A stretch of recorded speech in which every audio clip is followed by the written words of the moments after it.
Okay, so I have a question here and I want to be able to snip or take a picture of this image and then copy these. So I'm going to go down the snipping tool. Remember though, if you have a Chromebook, you can use the whatever tool it is that you have on the Chromebook in the extensions that allows you to take a screenshot.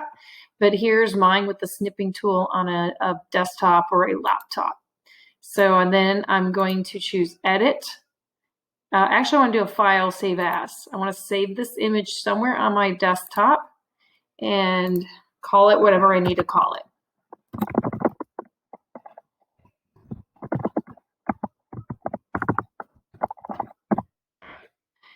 Save that, and now I'm ready to move on to the question. So I'm going to click and drag over the question and copy it, and then go to the quiz I have already started.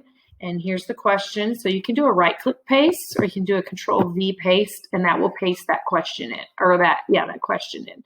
So then I'm going to come over here, and I'm hoping that I can copy all of these questions at once. So you're going to just see if this works. If not, then you'll just have to do them one at a time. A little bit tricky. There we go. So I'm going to copy, go back to here, where it says option 1. I'm going to delete that, and I'm going to paste. So it did put them in there, but it put some extras like the ABCs. So I'm just going to delete those on the right-hand side, and then those are in there how you want. So then the answer key is where I'm going to decide what the right answer is. This says, I don't even know what the answer is. I'm not sure. I know yours showed what the answer was. So let's just pretend this answer is B. So I'm going to go over to here to answer key. I'm going to choose B. I can adjust my points if I want to. So if this is only a 1 question warm-up, I'm just going to add it to be 100 points. Click done. And of course, if you want, back to the answer key, you can give feedback. So if they give an incorrect answer, you can give a hint. Correct answer, you can have something there like great job or whatever you want to put there. Not required. I just wanted to show that to you. All right. So now I have my question in there. I've asked their first name, their last name. I think that's everything. I'm going to click done. Now I have to go to settings.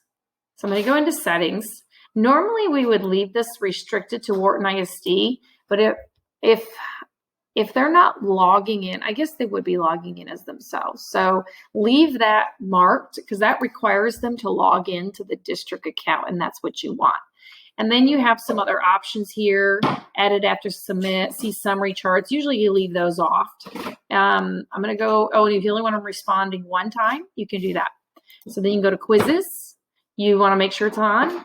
And if you want to give immediate feedback, so you want them to know right then and there if they got it correct, you're going to do that. If you want to return it to them later, you don't want them to see their grade right away, make sure you change it to later. So I'm going to assume that you're okay since they're working from home to have immediate.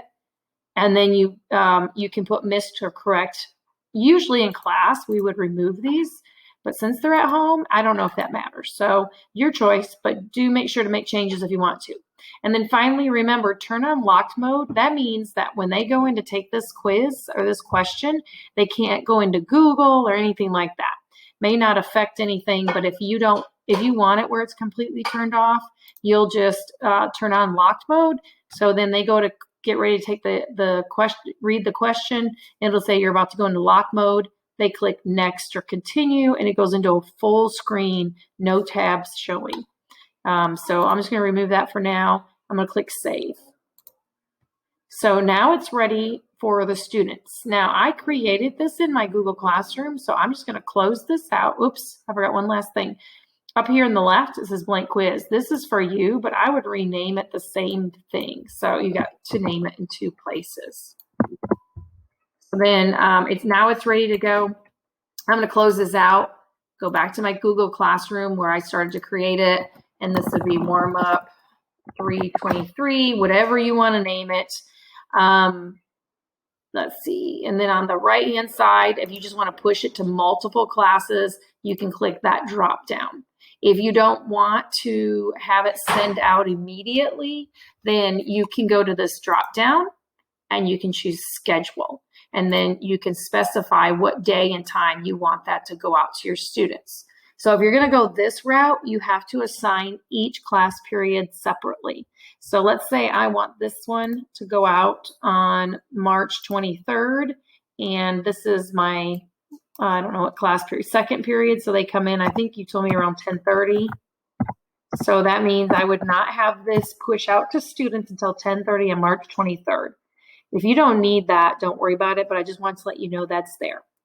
So let's say I schedule this, and I'll make sure I delete these when I'm done because I'm actually in your Google Classroom. So I'm going to schedule that. So now I've scheduled second period. I go back and schedule first and third period. I'm going to show you how that looks. So because I can see so many more classes, I can't just go to that drop down. And actually, here's your third. So I'm going to come into here. I'm going to go to classwork.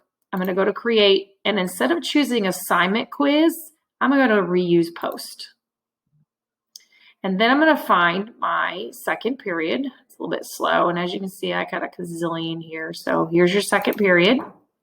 It's going to bring up all second period assignments. And you'll see the most recent will be here. I'm going to choose to reuse. And that's all I have to do to get that assignment going. So now it's going to open up, and I can then go to, everything's ready because it's how you set it up. I did forget topic, but you know that. So then I go to here and choose schedule, and I can schedule this for third period, March 23rd, and then choose schedule. And that's how you do each class if it needs to be scheduled.